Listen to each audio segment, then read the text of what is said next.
दोस्तों, Indian railway finance corporation limited यानी IRFC की बात करें तो स्टॉक के अंदर पॉजिटिव माहौल बनना शुरू हो चुका है। स्टॉक अपनी आईपीओ प्राइस के आसपास आ चुका है और पिछले कई समय से जो लोग फंसे हुए थे इसमें, सोच रहे थे कब निकले, उनको वैसे मौका आ चुका है इसमें से प्रॉफिट बुक करने के निकलने का। लेकिन क्या इस समय हमें निकलना चाहिए या फिर इस समय खरीदारी का मौका तलाशना चाहिए? क्योंकि ये बहुत समय के बाद पहली बार ऐसा हुआ है जब आईआरएफसी में अच्छे वॉल्यूम के साथ में कामकाज भी शुरू हुआ है और तेजी की संभावना भी बनने लगी है। यहाँ पे कुछ बड़ी अपडेट है जिनको हम डिस्कस करेंगे और जानने की कोशिश करेंगे क्या इस समय हमें Indian railway finance corporation limited में निवेश करना चाहिए। क्योंकि हमने देखा है क्वार्टर 2 का रिजल्ट बहुत ही बेहतर रहा है। ऊपर से कंपनी ने अच्छे डिविडेंड का ऐलान भी कर दिया है और इससे पहले ऑलरेडी आईपीओ आने के बाद 3 बार डिविडेंड कंपनी दे चुकी है।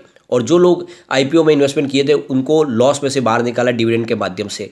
क्योंकि अगर 4 बार का डिविडेंड देखें तो ये डिविडेंड काफ़ी शानदार हो रहा है। ऐसे में आने वाले समय में एक पॉजिटिव माहौल भी बन रहा है। तो क्या इस समय इन्वेस्टमेंट करना चाहिए? क्या आईआरएफसी वाकई में आने वाले समय हमें एक बड़ा रिटर्न दे सकती है? क्योंकि अभी भी ये अपनी बुक वैल्यू से बहुत नीचे मिल रहा है। तो क्या इस मौके का हमें फ़ायदा उठाना चाहिए? इन सारी बातों को समझेंगे इस वीडियो के माध्यम से। सबसे पहले आज के ट्रेडिंग को अगर देखें तो अभी लगभग 3 बजे के आसपास का टाइम है।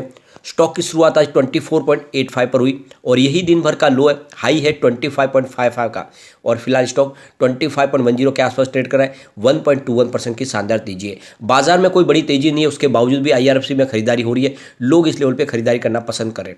पिछले 1 साल की इसकी परफॉर्मेंस देखें तो फिलहाल 3.29% की हमें तेजी देखने को मिल रही है।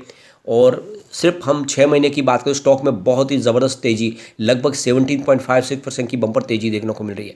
यानी पिछले 6 महीने के हिसाब से इसने काफ़ी अच्छा प्रदर्शन ऑलरेडी कर लिया है। सिर्फ 1 मंथ की भी बात करें तो यहाँ पे हमें 17.84% यानी लगभग 18% की ज़बरदस्त तेज़ी देखने को मिल रही है और 5 डे के हिसाब से 0.20% की तेज़ी है। तो ये आप देख सकते हो क्लियरली कि भाई महीने भर के बाद में यहाँ पे हमने तेज़ी बननी शुरू कर ली है। यहाँ पे स्टॉक काफ़ी अच्छा दौड़ना शुरू हो चुका है। अब आप ये देख सकते हो कंपनी ने अपना क्वार्टर 2 का रिजल्ट डिक्लेयर कर दिया है। इस बार रिजल्ट काफ़ी अच्छा है। कंपनी के रेवेन्यू को अगर हम देखें तो आपको लगातार बढ़ता हुआ दिखाई देगा। सितंबर 2021 में 4690 करोड़ रुपये का इनका जो रेवेन्यू था वो दिसंबर 2021 में बढ़ के 5096 करोड़ रुपये तक पहुंच गया। और मार्च क्वार्टर की बात करें तो इनका रेवेन्यू बढ़ते हुए 5930 करोड़ रुपये तक पहुंच गया था। लेकिन जून क्वार्टर में रेवेन्यू में थोड़ी सी कमी आई और 5627 करोड़ रुपये का रेवेन्यू मिला था। लेकिन सितंबर क्वार्टर में फिर से रेवेन्यू बढ़ के 5810 करोड़ तक पहुंच गया। तो यहाँ पे आप ईयर एंड बेसिस पे देखें या क्वार्टर ऑन क्वार्टर बेसिस पे देखें तो आपको कंपनी का रेवेन्यू बढ़ता हुआ दिखाई देगा। अगर हम प्रॉफिट की बात करें तो सितंबर 2021 में 1501 करोड़ रुपये का प्रॉफिट था जो दिसंबर में बढ़ के 1594 करोड़ रुपये तक पहुंच गया। मार्च में थोड़ा सा कम हुआ यानी 1493 करोड़ रुपये का इनको प्रॉफिट मिला। लेकिन जून क्वार्टर में प्रॉफिट बढ़ के 1662 करोड़ रुपये तक पहुंच गया और सितंबर क्वार्टर यानी इस बार 1714 करोड़ रुपये तक पहुंच गया इनका प्रॉफिट। तो यहाँ पे ईयर ऑन बेसिस पे देखें या फिर क्वार्टर ऑन क्वार्टर बेसिस पे देखें तो आपको प्रॉफिट बढ़ता हुआ दिखाई देगा। यानी रेवेन्यू प्रॉफिट दोनों ही बढ़ा है। कंपनी के नेटवर्थ की बात करें तो सितंबर 2021 में जहाँ पे 38,970 के बीच का जो नेटवर्थ था वो इस बार क्वार्टर में सितंबर में 43,549 को भी तक पहुंच गया है। तो नेटवर्थ में भी ज़बरदस्त बढ़ोतरी हुई है। यानी हर मोर्चे पे कंपनी खरा उतरी है। सबसे अच्छी बात है कि ये अपने बुक वैल्यू से 0.75 टाइम्स नीचे ट्रेड करता हुआ आपको दिखाई दे रहा है। और सबसे अच्छी बात है कि बहुत ही ज़बरदस्त कंपनी है। डिविडेंड दे रही है 5.59% का इसका डिविडेंड यील्ड में निकल के आ रहा है। इसके अलावा कंपनी बहुत ही शानदार अच्छे 5 साल से अपने CAGR को मेंटेन रखे हुए 45.5% पर और जो इसका डिविडेंड है वो 20.4% के पास निकल के आ रहा है। नहीं, इसकी परफॉर्मेंस काफ़ी अच्छी है। इसके अलावा आईआरएफसी ने अपने बिजनेस को तेज़ी से बढ़ाने के लिए आप देख सकते हो इंफ्रास्ट्रक्चर फाइनेंस कंपनी यानी IIFCL के साथ में एक MOU साइन किया। ये दोनों फाइनेंस कंपनियां मिलके अब इस सेक्टर में और तेज़ी लाएगी। यानी जो ये फाइनेंस प्रोवाइड करते हैं जैसे कि आपको पता ही होगा आईआरएफसी का काम है कि वो इंडिया के अलग अलग फंड हाउस से और बाहर के जो फॉरेन फंड हाउस है वहाँ से फंड लेके रेलवे को प्रोवाइड करते हैं। तो यहाँ पे आप देख सकते हो हमारे पीएम नरेंद्र मोदी ने एक बड़ा सपना देखा है। आने वाले 2025 तक इंडिया की इकोनॉमी को $5 ट्रिलियन की इकोनॉमी बनाना है। एक बड़े टारगेट तक पहुँचना है और इसमें एक बड़ा योगदान अदा कर सकते हैं यहाँ पे आईआरएफसी और IIFCL। ये दोनों मिलके एक बड़ी इसमें रिवॉल्यूशन ला सकते हैं। उनके जो कारोबार की वजह से आने वाले समय ये सपना पूरा हो सकता है। तो एक बड़ा योगदान इनकी तरफ से हो सकता है और आप IRFC के काम की कल्पना इसी से कर सकते हो कि इन्होंने एक बहुत ही ज़बरदस्त डिविडेंड पे किया सरकार को, यानी 711 करोड़ रुपीज़ का डिविडेंड पे करने वाली कंपनी बनी है IRFC।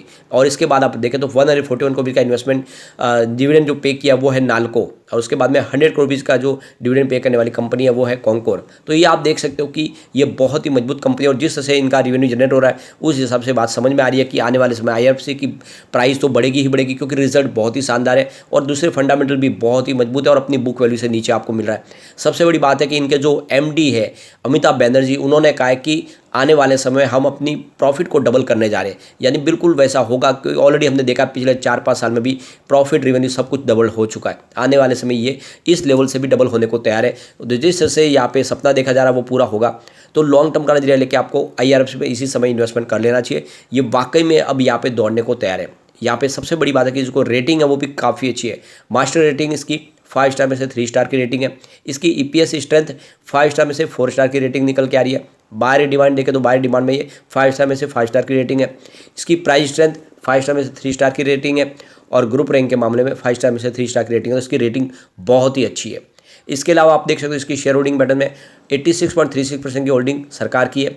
इसके अलावा अगर हम म्यूचुअल फंड की बात करें तो म्यूचुअल फंड की होल्डिंग मार्च क्वार्टर में 2.02% थी, जो जून क्वार्टर में बढ़ के 2.04% हो गई और फिलहाल 2.17% हो गई। यानी लगातार हर क्वार्टर में आपको म्यूचुअल फंड यहाँ पे होल्डिंग बढ़ाते हुए दिखाई देंगे।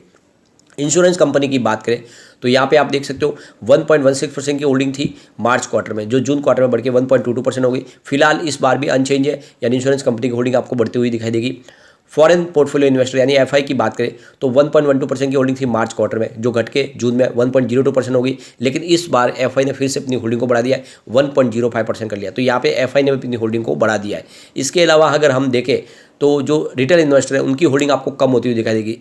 8.44% की होल्डिंग थी क्वार्टर 2 में, जो इस बार रह गई है मात्र आप देख सकते हो क्वार्टर 1 में, यानी जून क्वार्टर में 8.44% की होल्डिंग थी, जो इस बार 8.27% पर आ गई है। तो यहाँ पे जनरल पब्लिक की होल्डिंग आपको कम होती हुई दिखाई देगी। इसके अलावा अदर्स की बात करें तो उनकी होल्डिंग भी आपको बढ़ती हुई दिखाई देगी। 0.92% की होल्डिंग थी, इस बार 0.93% हो गई है। तो यहाँ पे जो होल्डिंग घटी है वो सिर्फ है जनरल पब्लिक, इसके अलावा सबने यहाँ पे अपनी होल्डिंग को बढ़ा दिया है। ऐसे में आपको यहाँ पे बिना डरे निवेश करना चाहिए। यहाँ पे देख सकते हो कुछ बड़े म्यूचुअल फंड ने निवेश किया, जिसमें सबसे ज़्यादा जो निवेश है वो है HDFC की तरफ से। HDFC ने बहुत ही जम के खरीदारी की। आप देख सकते हो HDFC balance advantage fund growth ने यहाँ पे 49,709 करोड़ का इन्वेस्टमेंट किया है। इसके अलावा HDFC flexi cap fund growth ने यहाँ पे 31,686 करोड़ का इन्वेस्टमेंट किया है। HDFC large and mid cap fund ने यहाँ पे 7,590 करोड़ का इन्वेस्टमेंट किया है। तो ये आप देख सकते हो कि यहाँ पे HDFC की खरीदारी बहुत ही ज़बरदस्त है IRFC में। इसके अलावा L&T mid cap fund growth ने यहाँ पे 6,610 करोड़ का इन्वेस्टमेंट किया है।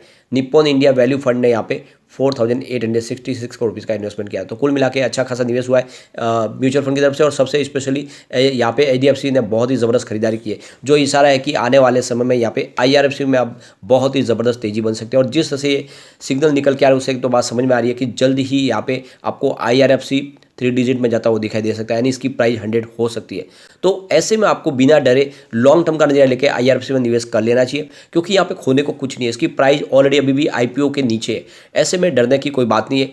लेकिन फ्रेंड, कोई भी इन्वेस्टमेंट करने से पहले अपने फाइनेंशियल एडवाइजर के बारे में ले ले या अपना खुद का रिसर्च करें, क्योंकि मैंने वीडियो आपके एजुकेशनल पर्पज के लिए ही बनाया। वीडियो पसंद आए तो लाइक से जरूर कीजिए और चैनल को सब्सक्राइब कर दीजिए। Thank you friend.